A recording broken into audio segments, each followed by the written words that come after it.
Yen ngiri pertigaan iki arah wisata Gunung Kelut, awake dhewe nganan lur arah Desa Sempu, uga ana Kecamatan Ngancar, Kabupaten Kediri. Jadi Desa Sempu iku lokasine Ngancar sisih wetan. Jadi lokasine kuwi seimbang ngono lho. Wektu itu khususnya. Yen saiki sisa-sisa keindahane isih ana lur. Cuman ya wis bener-bener tutup senejane gerbang buka. Wis gak ana penjagane, malah sempat sukarela lur. Tiket ning seiso liwat sanajan rekoso. Khususnya yen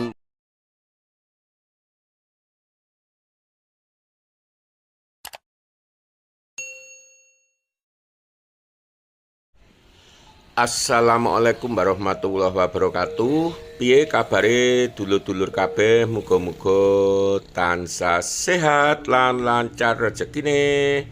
Patung nanas de pertigaan ngarep Polres Ngancar dulur-dulur. Dina iki start saka kene, dulur-dulur bakal takjak marani utawa nuju panggonan wisata kang diarani tutup yo ora kena, kadang-kadang buka, diarani buka tapi aku sering rono kuwi tutup.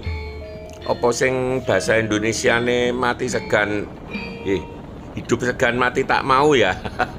Iki isih Desa Ngancar lur, dalane arah Gunung Kelut. Cukup gede, aspal halus, pokoknya nyaman nggo berkendara mobil utawa motor.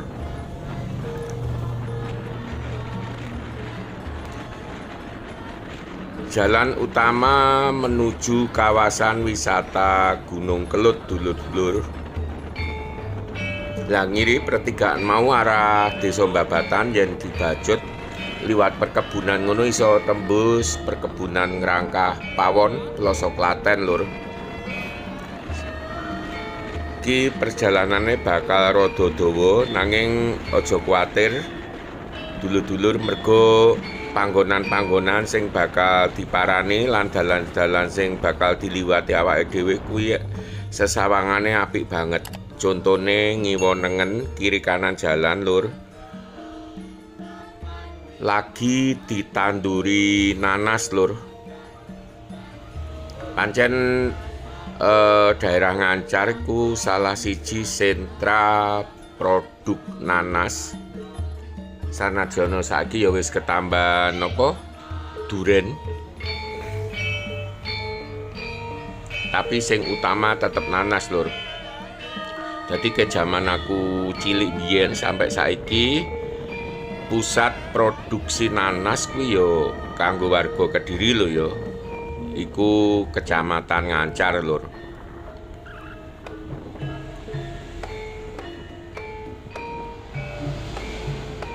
Kanan jalan iki koyoke nggone perhutani lur, biyen akeh kayu-kayune ngono. Lah terus iki isih Desa Ngancar lur. Desa Ngancar ki yo ombo banget. Ngantek engko menjelang Desa Margomulya lur.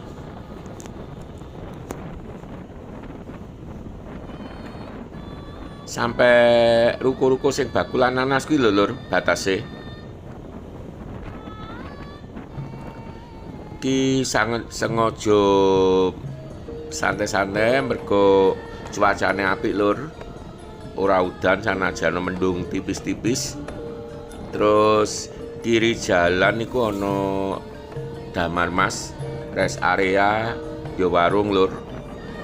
Wis pernah merono beberapa kali. Di kanan jalan SD Ngancar lur.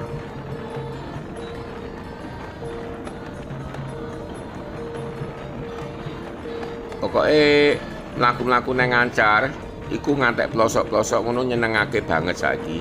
Dalane rata-rata wis aspal, halus, minimal cor lur. Yono beberapa bagian iku nek nggone Desa Medali lur. Iku dalan aspal tapi rusak-rusak mergo kena banjir, uga kira-kira lho ya truk materialan. Yen kena banyu dan wae tanpa apa jenenge ana penyebab awale ya gak mungkin rusak lur. Dadi sebab awale ana rusak mergo kena kendaraan beban berat, truk materialan, terus diperparah yen teko banjir. Neng wilayah pegunungan iki yen udan deres kuwi mesti dalan-dalan dadi kali lur, dadi mili. Lah iku yen dalane wis bolong ngono, iku memperburuk kerusakan jalan. Ning penyebab utamane ya mau biasane kendaraan kelebihan beban, contohnya truk-truk materialan kang neng beberapa titik koyok-koyok ono lur. Ora neng Ngancar, neng gone pelosok Klaten, Blitar ki ono. Ki lur sing tak omongke kios-kios penjual nanas lur, ora kabeh buka. Regane karo nang ngisor meh padha, makane aku mrene kuwi yo ora tau tuku 10.000 telu 3 biji nanas. Neng ngisor neng Kota Kediri uga ngono kuwi. Yen ngiri pertigaan iki arah wisata Gunung Kelut, awake dhewe nganan lur arah Desa Sempu, uga ana jalan tembus neng Blitar lur.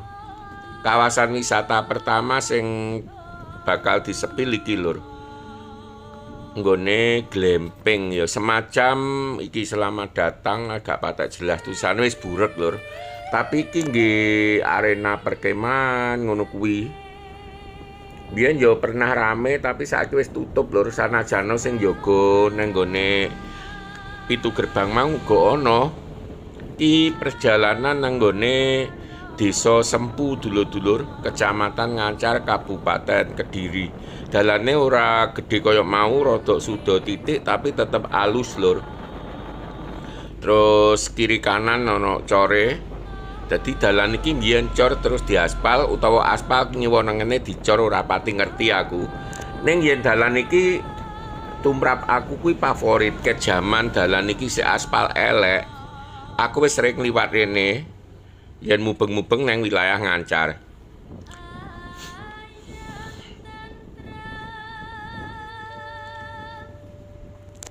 Biyen kene iki kuwetel lur nyewenengene yo alas ngono kuwi, sanajana alase perhutani. Tapi sebagian iki ditanduri tebu karo nanas lur.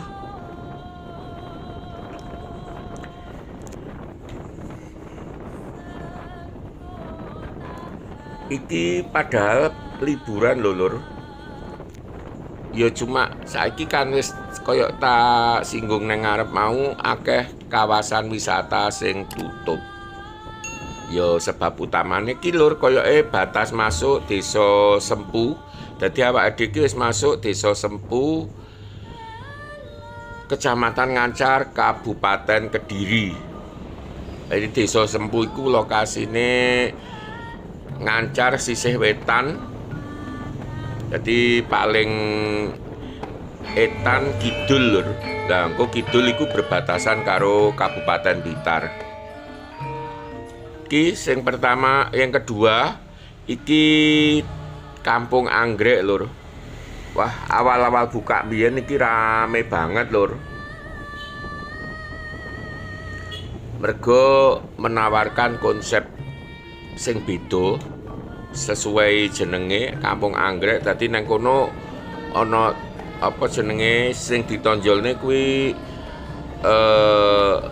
tanduran-tanduran berbagai macam saka jenis-jenis anggrek lur. Terus kafe, yo kolo-kolo no pertunjukan musik. Soalnya aku yen gak ping pisan ping pindho pernah gawe acara reuni nang nggone Kampung Anggrek iki. Ngarep iki lur. Pintune buka tapi gak ono pengunjung. Yo buka tapi koyok tutup rasane. Ning buka gitu. Lah gunane buka tapi ra ono pengunjung yo ra ono wong dadi sepi lur. Tapi infone iku secara resmi buka lur. Dadi yen misale rombongan arep rene reservasi dhisik nang nggone panitia, mengko bisa dilayani apa keperluane. Iki balik lur.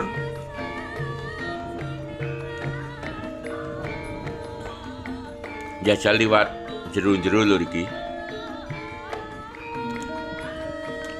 Sing jero ya aspal sanajan rusak, tapi mending soalnya akeh kampung utawa desa-desa sing dalane iki sik lemah utawa makadam lur, akeh banget. Sanajana padha-padha oleh dana desa lho lur.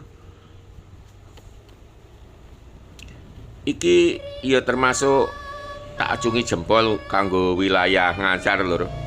Amarga medane kan angel, terus wilayah iki ya ono ereng-ereng Gunung Wilis. Tapi ngantek jero-jero nyatane ya diaspal utawa cor lur.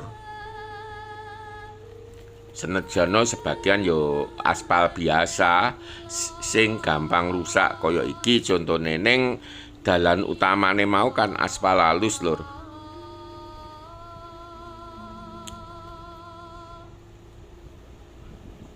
SD Sempu lur kanan jalan. Desa Sempu iku salah siji desa sing asri, desa liyane uga asri. Dadi rata-rata desa nang ereng-ereng Gunung Kelut iku kanggeku lho. Iku suasanane asri, ditunjang aneka macam tanduran, wit-witan ijo, iso tukul neng daerah neng sekitar Gunung Kelut termasuk wilayah Kecamatan Ngancar iki lur.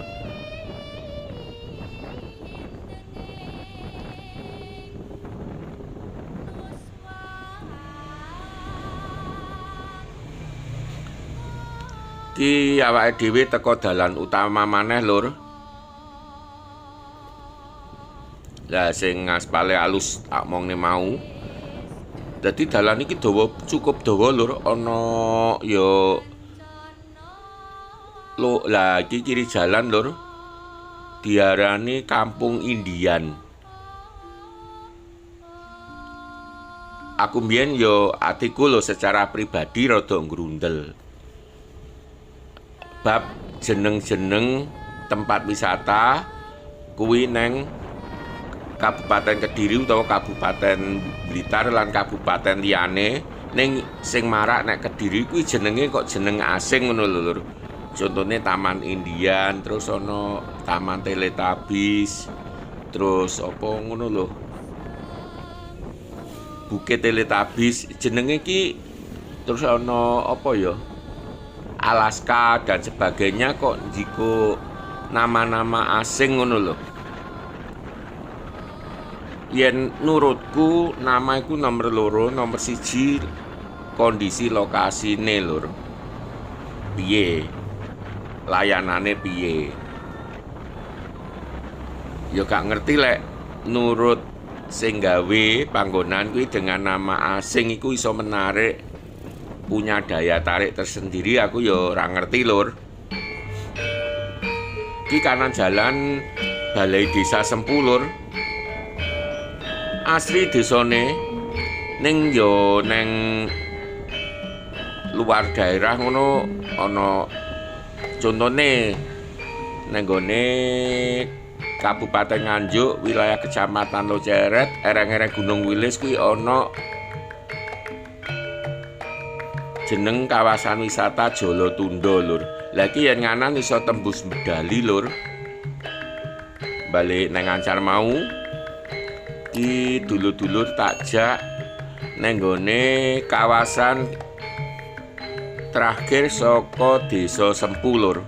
Masuk wilayah perkebunan perhutani lur iki, dudu perkebunan ya.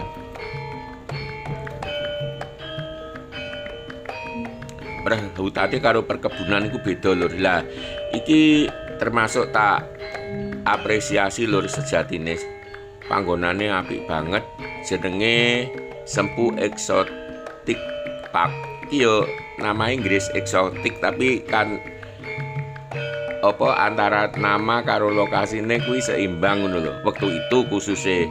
Yen saiki sisa-sisa keindahanane isih ana lur. Cuman ya wis bener-bener tutup senejane gerbang buka, wis gak ono penjagane, malah sempat sukarela lur. Tiket iki mok sukarela asline. Kanggo panggonan sing apike kaya ngene jane ya eman-eman ngono lho, lek sampe akhire tutup. Gazebo terus ana beberapa warung UMKM sing buka melayani pengunjung lur. Iso dipirsani dhewe. Fasilitasnya uga lengkap, toilet, musola, terus parkir ombo ngarep kono kanan jalan.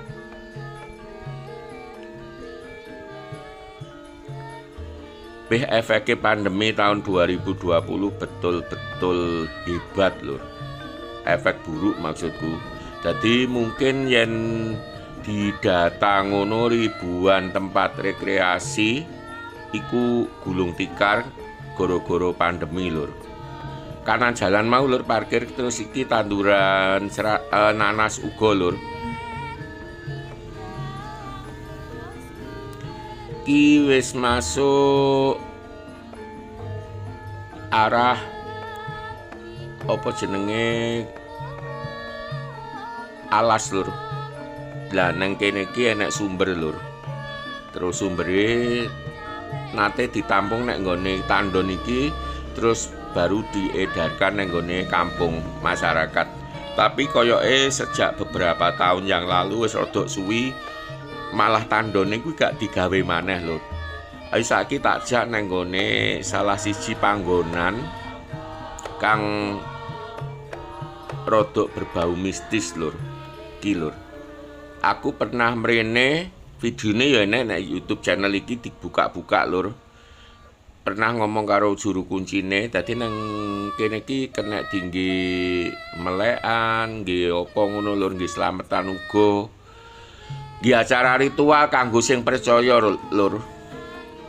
Ki balik lur, soale wis sore terus kok ya aku rada merinding. Dadi yen mrene pengen apa jenenge nonton sumber uga iso. Sejatine cuma wis peteng lur. Ki balik wae mergo enek salah sisi panggonan sing arep tak sepil kanggo dulur-dulur maneh ngono lho.